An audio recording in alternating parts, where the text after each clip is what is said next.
One more. This one is Otha Patrol, and playing it on the live server with a well-geared character is actually relatively quick because of the fact that, well, again, optional combat, but also the fact that you actually have NPC allies that help you with the combat. So, anyway though, I'm going to have to switch this to do the demo, even though it's written as a KDF mission. Anyway, okay. So, story.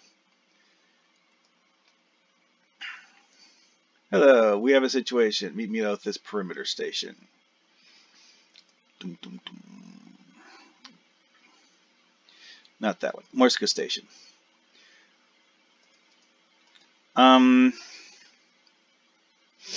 Not sure what's that's the best way to put this. I don't remember how I chose the name Morska for this. It may have actually just been something random. At any rate, this is actually the interior map for the one where you find those special doomsday weapon style torpedoes that had been created by Bavat's flunkies, actually. Although this mission doesn't have anything to do with Bavat, I just reused that because it's a Klingon interior with a layout that I like. So because these here are actually like baked in. It's like these big tables. Those you would have like had that giant torpedo things laying on top of. Created a bunch of NPCs here. Used a variety of stock NPCs. What?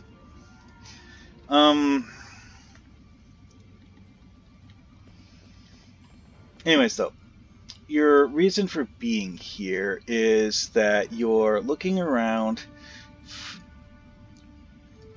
to find out the issue they're having at Otha, okay? For those that don't know, Otha is a open PvP zone where it's kind of like PvPvE, like in the competitive rep stuff where you have an enemy team and AI enemies, and you have to kind of like manage dealing with both.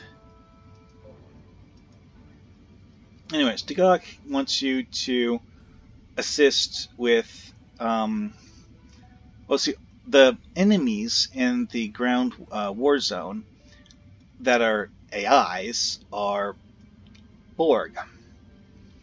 And apparently the lore for the Otha system is that this ground war zone is a different planet from the one that the Klingon Empire actually lives on in the system.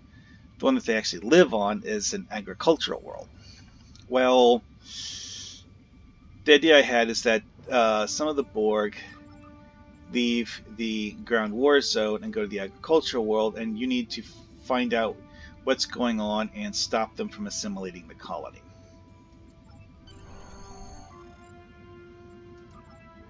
I did throw in a few see, I actually made some of the costumes for this custom, but while they're custom costumes, they're really just, you know,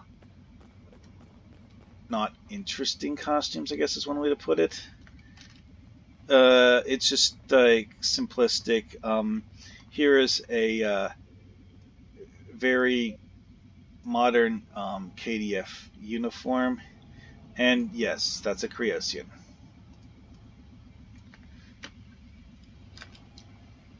Yeah, I just decided I wanted to make things that look cooler. For the actual interior map, didn't actually put in a whole lot of things to do because it's mostly just talk to the station commander to find out what's going on, then proceed to the next map where you do stuff about it. I did throw in this in-joke where you can like go to this room and find other things to amuse yourself if you really want to. Wait, not that way. this way. Yee.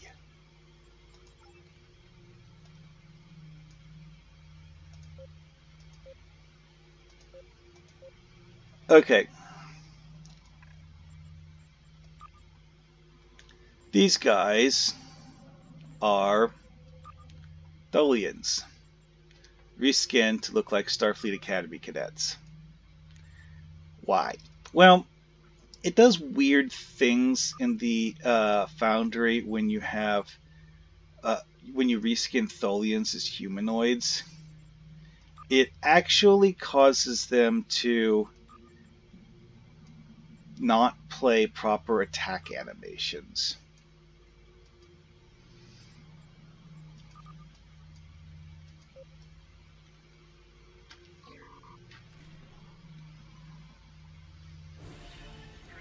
So you see, I'm taking damage. You see these glow effects. Yeah, see, because the glow effect is the actual like Tholian like weapon animation,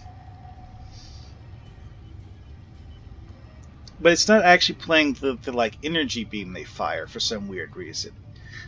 It just like does this like the enemy character model has this like glow appear around them, and you take damage, but it doesn't do the radiation beam effect. Why? I'm not actually 100% sure.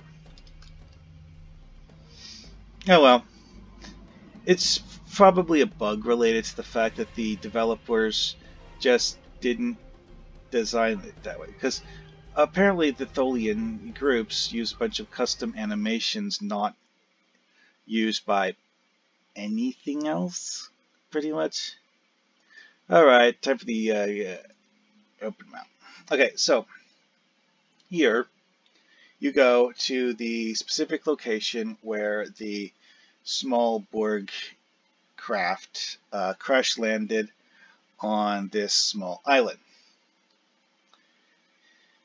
Yeah, part of the explanation for why it's not a major panic situation and a minor thing is that the Borg craft didn't crash land in the middle of an urban area.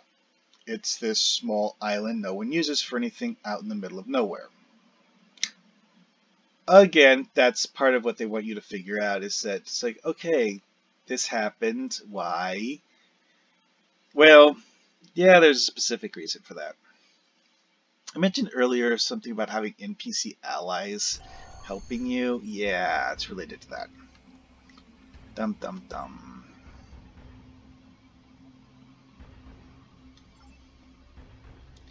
Do do do.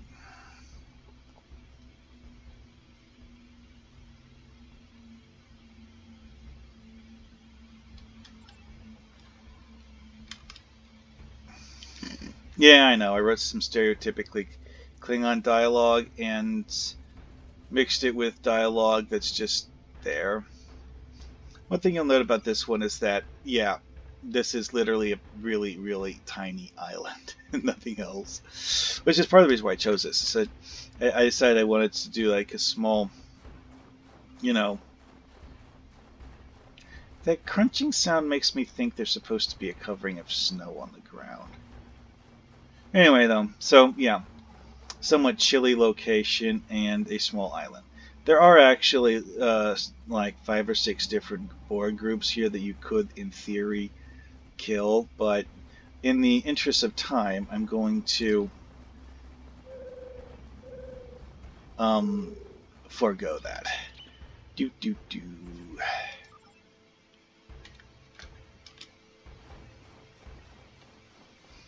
One of the things that's interesting is that there are actually certain like official randomization elements in the Star Trek Online Foundry. One of them is that certain objects will not have a predefined shape. Interesting, until you realize that it's a really big object like that. Yeah, I chose that animation because it's supposed to look like you're like trying to beat the door down or something. Alrighty then. So, for the interior, well, this is where things get amusing.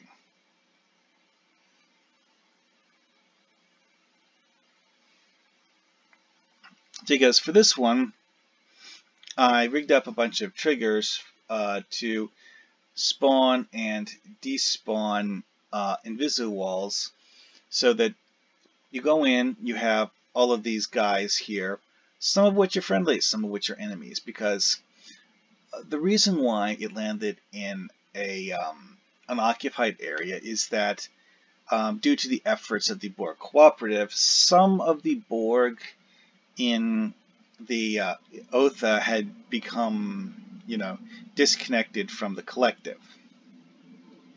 And they basically decided to run away and find a place where they can live, peacefully. And that's why this thing crash landed on the island, is that they were trying to get away, but, well, they didn't, fully get away.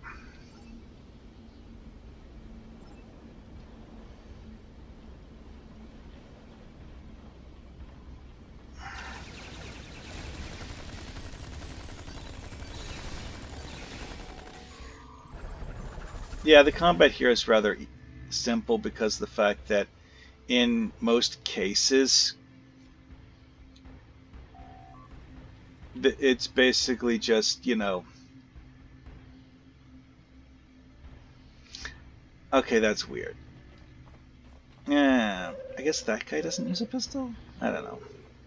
Yeah, I threw in all of the more amusing Borg cooperative ones because the default stock NPCs for the Borg cooperative, some of them are very odd. This is Atlaxian. This one is... you think at first it's a Saurian, but then you realize it has these rows of spikes sticking out of the head, and it's not. Dum dum dum.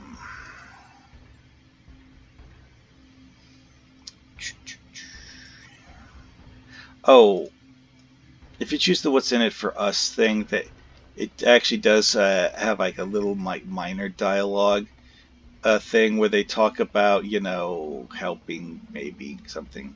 Basically, like a agreement where you help us, we'll help you, sort of thing, Airlines.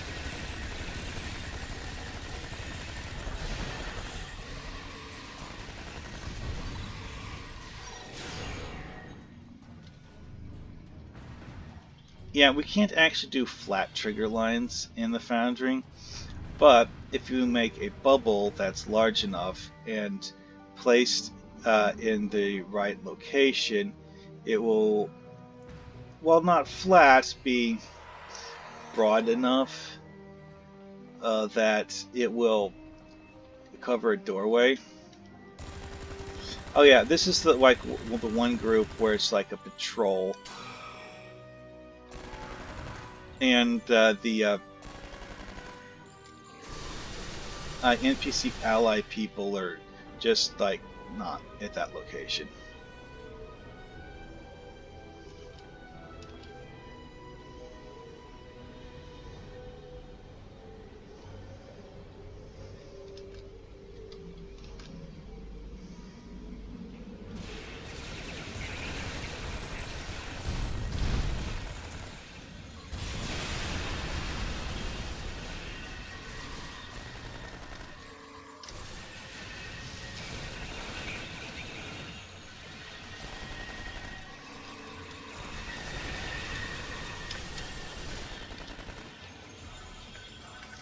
Anyway, yeah, one of the bits of discussion that came up with on this is that it's the combat here isn't particularly challenging because with that one exception, every location where you have to fight, there's there's pretty much equal numbers of Borg cooperative and Borg collective NPCs. That is a really weird alien. Thus, you know, the combat isn't particularly challenging because you have just as many guys helping you as trying to shoot at you. Anyways.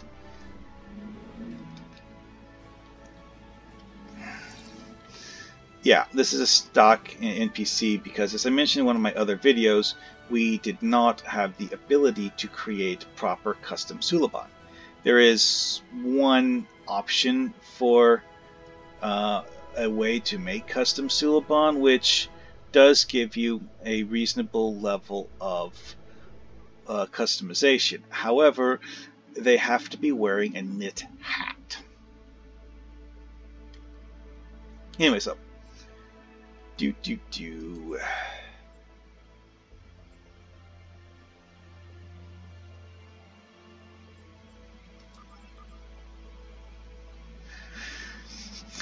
Now, I don't remember when we for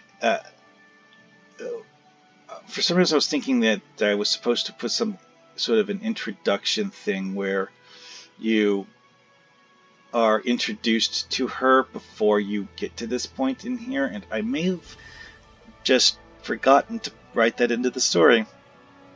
That would be bad. Yeah. Or maybe that's like the pre-mission brief you get before you even... No. That should have been part of the part where you're talking with the person on Morska Station, but I guess I left it out.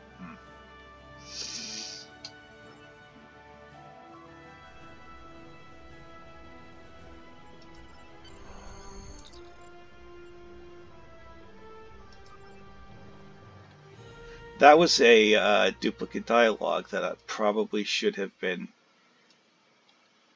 cut. Yeah. Stuck in this visual effect is like, yeah, you're supposed to jump in the portal. Whee! Oh, it's actually considered to be a solid object, so you can't actually jump into it. It's actually the glowing part of a Cardassian power core with some yellow glowy things stuck inside it. Which would explain why you can't stand it. The yellow glowy things you can actually walk through. But this part here is, I guess, since it's supposed to be like a work core type thing, you can't. Alright. Well, let's see here. Let's see if it does that thing where it relocates the loot drops again. That was an amusing bug I'd never seen before, and I'm kind of curious if it's something easily reproducible.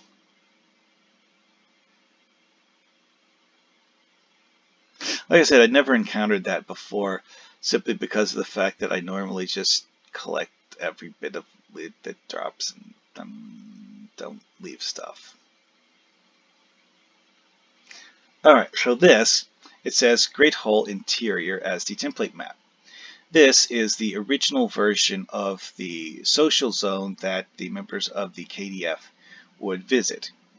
Part of the reason why I decided I wanted to do this is because most players in the KDF have never seen this. Actually, you know what? I'll make this a separate section.